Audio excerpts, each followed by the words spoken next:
오늘은 달려갈 길과 천 개의 목숨 이란 제목으로 함께 말씀 나누려고 합니다. 여러분 혹시 한국에 있는 마포에 있는 양화진 외국인 선교사 묘원에 한번 가보신 적 있습니까? 저는 한국에 있을 때 가끔 양화진 외국인 선교사 묘원에 갈 때가 있습니다. 저는 이곳을 방문할 때마다 제 마음과 영혼에 많은 울림과 도전을 받곤 합니다. 이곳에 계시는 분들은 하나같이 사도행전 20장 24절의 말씀을 참으로 삶으로 구현해내신 그러한 분이시다라는 그런 생각이 들었습니다. 평생 조선의 복음화를 위해서 헌신하신 이분들을 통해서 오늘날 우리는 그 복음의 영광과 또한 축복을 누리고 있다라는 그러한 생각에 참으로 마음 깊은 곳에 감동, 또한 감사하는 마음, 또한 새로운 그러한 도전의 그리고 또 사명을 다지는 그러한 시간을 가지고는 합니다. 저는 양화진 이 선교사 묘원에 갈 때마다 꼭 빠지지 않고 방문하는 그런 묘비가 하나 있습니다. 바로 그곳은 루비 켄드릭 선교사의 묘비입니다. 루비 켄드릭 선교사는 24살의 처녀의 몸으로 조선 땅에 들어와서 서울에서 3개월, 개성에서 5개월 정도 사역을 하다가 급성 맹장염으로 인해서 사망을 하게 됩니다. 조선에 온 지 불과 8개월 만에 그는 목숨을 잃고 조선의 땅에 잠이 들게 된 것이었습니다. 켄드릭 선교사 묘비에 보면 이렇게 쓰여져 있습니다. If I had 1,000 lives to keep, Korea should have them all. 만일 내게 1,000개의 생명이 있다면 그것을 모두 조선에 주기를 원하노라. 켄드릭 선교사는 10대에 선교사로 헌신을 하고 미국 남감리교 선교부에 찾아가서 조선 선교사로 파송해달라고 요청을 했지만 선교부는 너무 어리다라는 이유로 파송을 거부했습니다. 그러다가 24살이 되었을 때에 1907년 드디어 조선 땅을 밟게 된 것이었습니다. 조선에 도착을 한 후 학생들에게 성경과 영어를 가르치고 그리고 아픈 아이들을 간호하는 일을 도왔다고 합니다. 하지만 그가 꿈꾸고 바라던 복음의 꽃을 채 피우기도 전에 조선의 땅에서 하나의 미랄이 되어 세상을 떠나게 된 것이었습니다. 켄드릭은 동료 선교사들에게 마지막으로 숨을 거두면서 이렇게 말을 남겼다고 합니다. 내 시신을 내 고향 텍사스에 가져가지 말고 내가 예수를 전하기 위해서 왔던 이 땅, 이 사람들 속에 나를 묻어 주시오.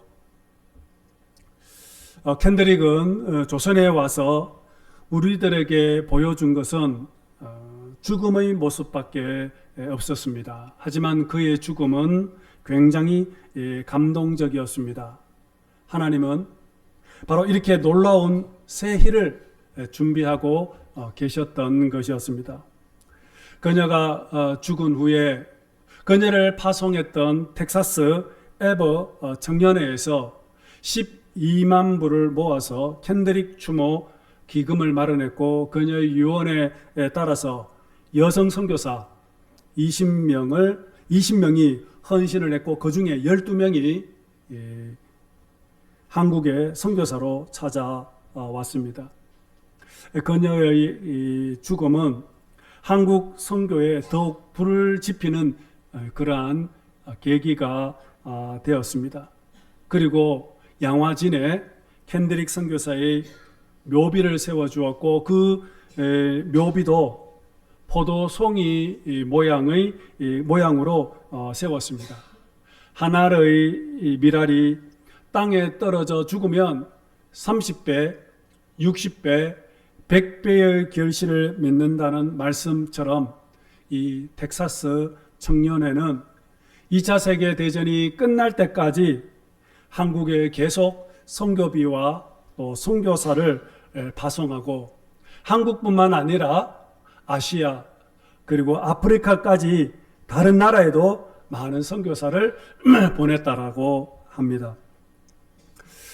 켄드릭은 이 땅에서 작은 씨앗이 되어 떠났지만 1907년 조선의 평양 대부흥의 또한 불씨가 되었고 그 이후 많은 선교사들이 태평양을 건너서 복음의 씨앗을 뿌리는 그러한 초석이 되었습니다.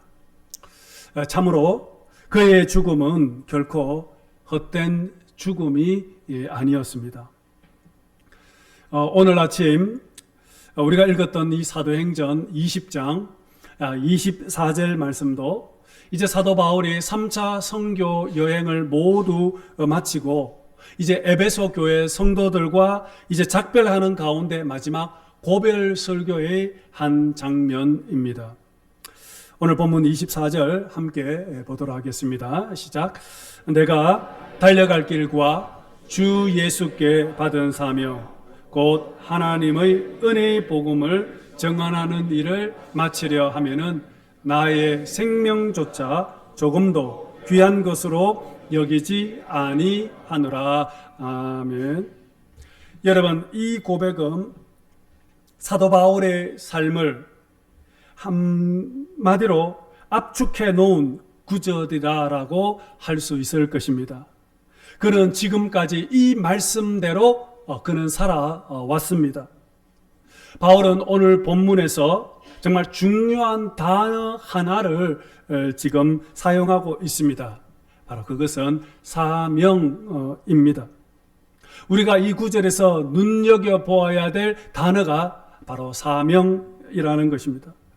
영어로는 미션, 그리고 이 미션은 라틴어 미시오에서 파송되어졌는데 이 뜻은 보내다라는 그런 뜻입니다. 어떤 목적을 가지고 보냄을 받는 것, 이것이 바로 미션입니다. 바울은 지금까지 하나님으로부터 보냄을 받고 그는 사명자로서 그렇게 살아왔다라고 고백을 지금 하고 있는 것입니다.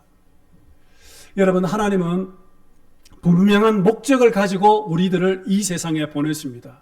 그 누구 한 사람도 우연히 이 세상에 태어난 사람이 없다라는 것입니다. 여러분, 이 말은 다른 말로 표현을 하면 우리 모두에게 다 사명이 주어졌다라는 그 뜻입니다. 우리 중에 사명을 받지 못한 사람은 한 사람도 없습니다. 다만 사명을 발견하지 못했을 뿐입니다. 우리 모두는 사명을 받은 사람들입니다. 바울은 그리스도를 만난 이후에 만나기 전에는 사명을 발견하지 못했지만 만난 이후에 사명을 발견했습니다. 그래서 그리스도를 만나기 전과 만난 이후의 삶은 완전히 그런 다른 삶을 살아왔습니다. 바울은 고백을 하죠. 나의 달려갈 길과. 여러분, 누가 달려갈까요? 목적이 있는 사람, 사명이 있는 사람은 달려갑니다. 삶의 방향과 목적이 있는 사람은 달려가는 그러한 인생을 살아가게 되는 것입니다. 그러나 방황하는 사람은 여러분 어떤 사람일까요? 그 사람은 삶의 목적을 잃어버리고 사람들 아니겠습니까? 방황한다라는 그 말은 길을 잃어버렸다 그런 뜻 아니겠습니까? 내가 어디로 가야 할지, 내가 무엇을 해야 할지 모르기 때문에 제자리에서 맴돌다가 그냥 그렇게 주저앉는 것 아니겠습니까? 삶이 공허하고 허무함을 느끼는 것도 결국에는 내가 삶의 목적, 삶의 의미, 방향을 잃어버렸기 때문인 것입니다. 예전에 한번 소개했던 책 중에 죽음의 수용소라는 책을 소개한 적이 있습니다. 빅터 플랭클리, 정신과 의사인 이 빅터 플랭클리는 죽음의 수용소에 갇혀 있으면서 그 죽음의 수용소에 갇혀 있는 사람들을 가만히 관찰해 보니 수용소에서 빨리 죽는 사람과 끝까지 살아남는 사람들에게는 공통의 특징이 있다는 것을 발견하게 되었습니다. 빨리 죽는 사람들은 어떤 사람이냐? 그저 생존에만 급급한 사람, 그저 서바이벌에만 목적을 힘쓰고 있는 사람들은 거의 대부분 정신적인 그러한 문제를 안고 빨리 죽게 되더라라는 것입니다. 그러나 끝까지 살아남은 사람들은 어떤 사람이냐? 그들은 그 수용소 안에서 의미를 찾아가는 사람들이라고 했습니다. 아무런 희망이 보이지 않는 죽음의 수용소 그 안에서도 삶의 목적과 의미와 미션을 찾아가는 그 사람들은 마지막까지 살아남더라라는 것입니다.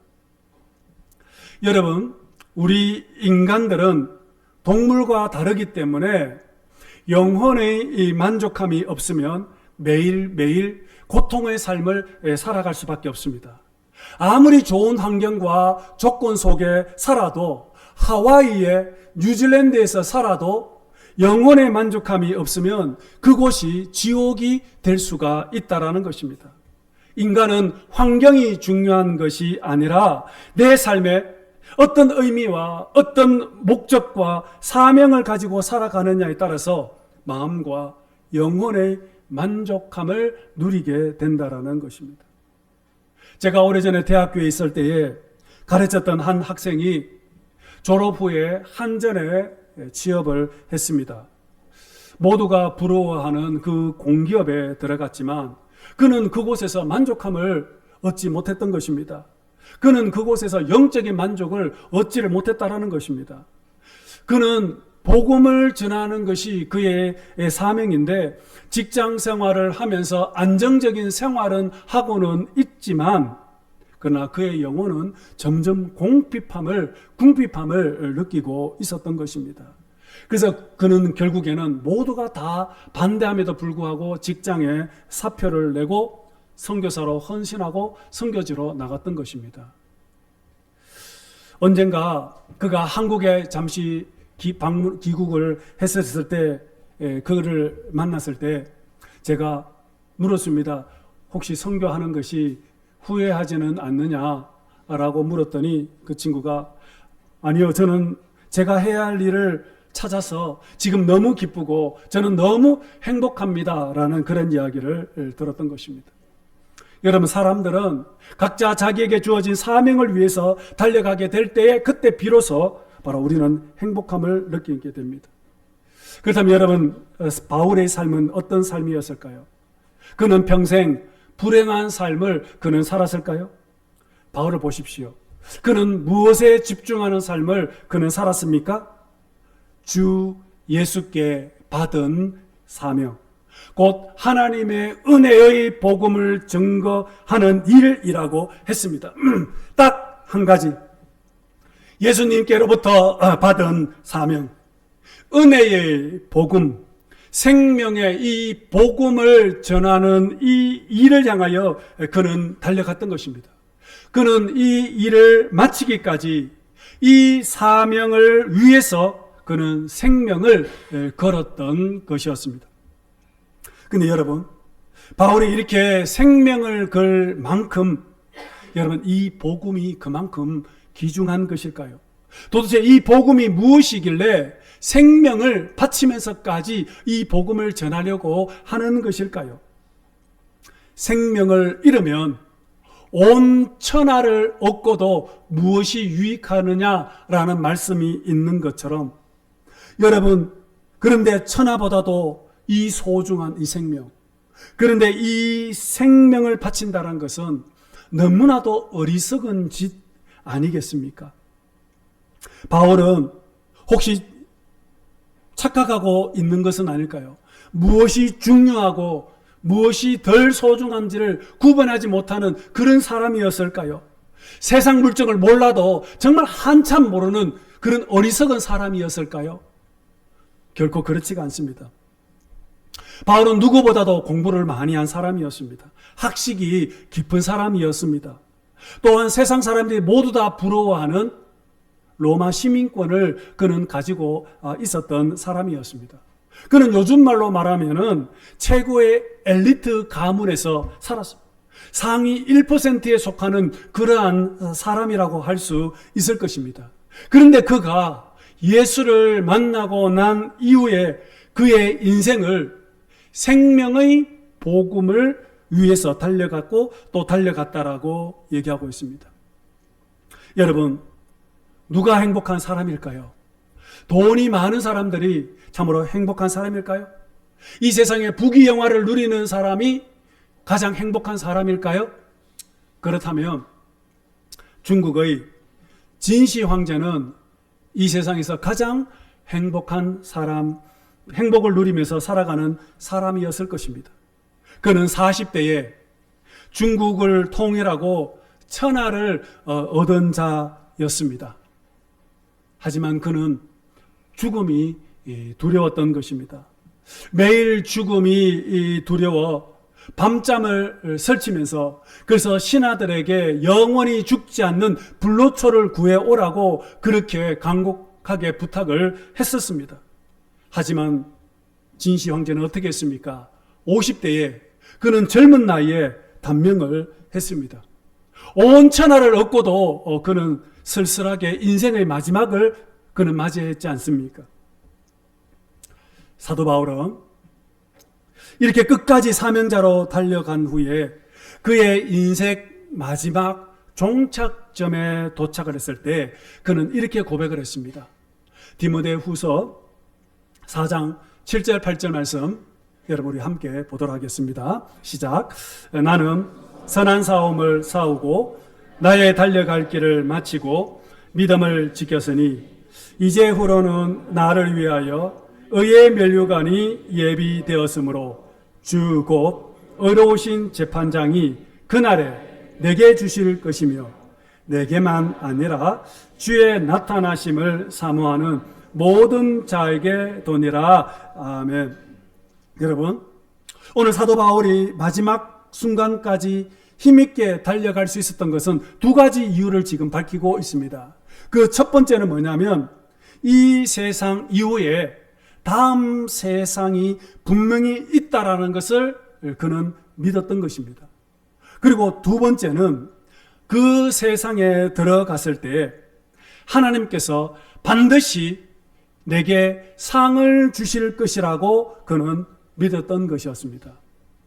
여러분, 만일 우리가 살고 있는 이 세상이 전부고 다음 세상 하나님의 나라가 없다면 우리는 이 땅에서 호의호식하면서 교회에 나올 필요도 없고 그냥 이 세상에서 재미있게 육체적인 쾌락을 누리며 살아가면 될 것입니다. 하지만 분명한 것은 다음 세상 하나님의 나라가 분명히 존재하고 또한 우리가 하나님의 나라에 들어갔을 때는 하나님께서 오늘 우리들에게 상급 면류관을 주실 것을 우리가 믿기 때문에 우리는 이 땅에서 하나님께서 맡겨주신 그 사명자의 삶을 우리가 살아가야 하는 것입니다. 바울은 결코 자신이 걸어온 그 길을 후회하지 않았습니다. 오히려 우리들에게 바로 하나님의 면류관을 사모하고 그리고 때를 얻든지 못 얻든지 복음 전하는 하나님의 말씀을 전하는 데 힘을 쓰고 전도자의 직무를 잘 감당하라고 우리에게 권면 부탁을 하고 있습니다. 여러분, 이 사명자는 바울에게만 해당되는 말씀일까요? 사역자들에게만 해당되는 말씀일까요? 하나님은 우리 모두를 다 사명자로 이 땅에 보내주셨습니다. 하나님께서 오늘 우리를 이 대만 땅에 보내신 것도 다 하나님의 놀라운 계획과 뜻 가운데 우리를 이곳에 보내셨다라는 것입니다. 하나님은 오늘 우리 각자의 삶의 자리에서, 직장인은 직장에서, 가정주부는 가정에서, 학생은 학교에서, 오늘 우리의 삶의 자리에서 하나님은 우리를 사명자로 부르시고 그 삶의 자리에서 하나님의 선한 일, 복음의 생명의 복음을 드러내는 복음의 증인으로 하나님은 우리를 사명자로 보내셨다라는 것입니다. 언젠가 제가 말씀 한번 드렸던 적이 있을 것입니다. 어떤 사람은 내가 열심히 일을 하고 돈을 버는 일은 복음을 전하기 위해서 내가 돈을 번다는 이야기를 한번 한 적이 있었습니다. 제가 아는 어느 의사 선생님은 해마다 학교에 1,600만 원을 장학금을 계속해서 기탁을 했습니다. 그런데 아직 학교에서는 그분의 얼굴조차 알 수가 없을 만큼 잠시 시간을 내어서 학교에 와서 학생들에게 직접 장학금을 전달해 주십시오라고 했지만 저는 시간이 없습니다. 저는 돈을 벌어야 되기 때문에 저는 진짜 그분이 이렇게 얘기했습니다. 목사님, 저는 돈을 벌어야 되기 때문에 저는 갈 시간이 없습니다 라고 얘기한 것입니다. 그는 열심히 땀을 흘려 수고한 것은 이렇게 돈을 열심히 벌어서 좋은 일, 선한 일, 장학금으로 선교비에 구제하는데 이렇게 선한 일을 했다는 것입니다. 여러분, 하나님은 오늘 우리 모두에게 각자에게 사명을 주셨던 것입니다. 하나님은 그냥 우리가 구원받는 일에 만족하도록 우리를 부르신 것이 아니라 또 다른 사람들에게 복음의 통로로 이 땅에 하나님의 나라가 세워지는데 쓰임받도록 우리를 삶의 자리 곳곳에 우리를 세우시고 또한 그곳으로 보내주셨다라는 것입니다. 여러분, 이것 때문에 교회가 존재하고 또한 성도가 존재하는 이유입니다. 그래서 사도행전 첫 시작이 무엇입니까? 예수님이 성천하시면서 너희는 온 천하에 다니면서 복음의 전파라 말씀하셨지 않습니까? 저는 오늘 말씀을 전하다가 오래전에 들었던 간증이 하나 생각이 나서 다시 그 간증을 들어보게 되었습니다. 그 간증은 바로 뭐냐면 인도네시아에서 사역하시는 에스더 선교사님의 간증입니다. 에스더 선교사는 무슬림이 대부분인 인도네시아에서 태어났습니다. 근데 부모님이 크리스찬이라서 어릴 때부터 교회를 다니는 모태 신앙을 가지고 있었습니다. 근데 나중에 자라나서 한국에 유학을 와서 신학 공부를 하고 나중에는 신학 박사학위까지를 받고 그리고 다시 선교사로 파송을 받아 인도네시아에서 자기 고국 인도네시아에서 선교사로 사역하는 선교사였습니다. 그런데 에스더 선교사는 모태신앙이었지만 처음부터 믿음이 좋았던 것은 아니었습니다. 중학교 3학년 때에 아버지가 폐암으로 돌아가시게 된 것입니다. 아버지의 죽음은 그녀에게 큰 충격을 받았지만 그래도 어머니가 계시기 때문에 아픔을 견뎌낼 수 있었다고 합니다. 그런데 3년 후에 고3이 되던 해에 어머니가 교통사고를 당하게 된 것입니다. 에스더는 어머니를 살려달라고 눈물을 흘리면서 하나님께 기도를 했습니다. 하지만 하나님은 에스더의 기도를 응답해 주지 않았습니다. 일주일 만에 어머니가 세상을 떠나게 된 것입니다. 3년 만에 어머니도 마저 세상을 떠나가게 된 것입니다. 아버지도 세상을 떠나고 어머니도 세상을 떠나게 되자 에스더는 완전히 세상이 무너지는 것 같았습니다. 하나님이 살아계시다면 어떻게 내 인생에 이런 일들, 혹독한 잔혹한 일들이 일어날 수 있을까? 정말 화가 나고 정말 절망스럽고 원망스럽고 모든 꿈이 완전히 산산이 무너지는 듯 했습니다. 고아가 된 이 에스더, 이제 나는 이 세상을 어떻게 살아가야 할까 참 막막했습니다. 그렇게 깊은 시리와 절망에 빠져 있는 어느 날 하나님께서 에스더에게 찾아오셨던 것입니다. 내가 하나님께 찾아간 것이 아니라 하나님이 내게 찾아왔다라는 것입니다. 그리고 어느 날 하나님이 말씀하십니다. 에스더야, 너는 결코 혼자가 아니야. 내가 여기에 있어. 내가 지금 너와 함께하고 있어. 나는 결코 너를 떠나지 않았어. 라고 말씀하시는 것입니다.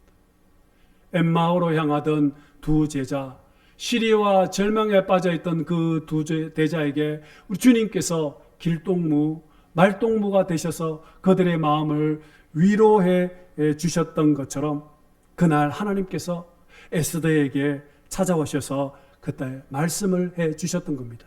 그때 그 말씀이 바로 요한복음 14장 18절 말씀이었던 것입니다.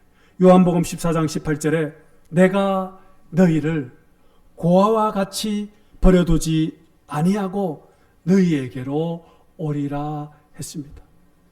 너희가 내게로 오는 것이 아니라 내가 너희에게로 가리라 라고 했습니다.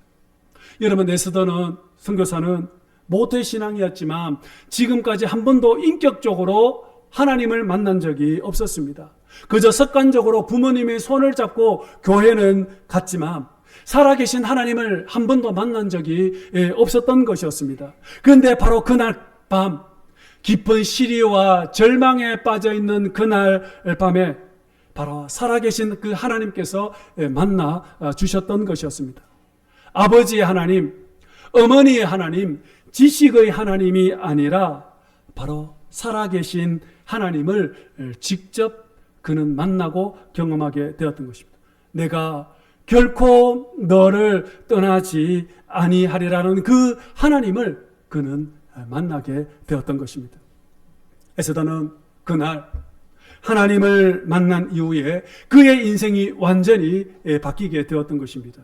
그리고 그 이후에 그의 인생을 하나님을 위해서, 그래서 한국에 가서 신학 공부를 하고 목사가 되고 신학 박사가 되고 그리고 다시 무슬림인 땅인 인도네시아로 들어가서 그곳에서 지금 사역을 하게 된 것입니다. 하나님을 만난 이후 바로 복음 전도자의 삶으로 변하게 된 것입니다.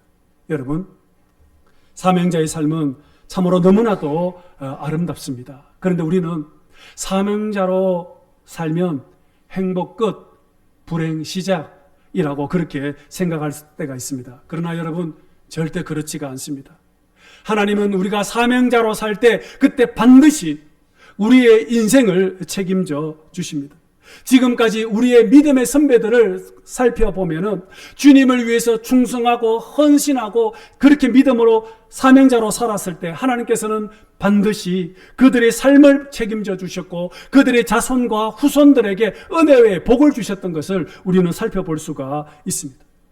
여러분, 저는 사도행전 20장 24절 말씀을 곰곰이 묵상하는 가운데 이 말씀은 신약성경 마태복음 6장 33절 말씀과 같다라고 저는 생각이 들었습니다. 마태복음 6장 33절 말씀이 어떤 말씀이냐면 너희는 먼저 그 나라와 그 의를 구하라. 그리하면 이 모든 것을 너희에게 더하여 주리라 말씀하셨습니다.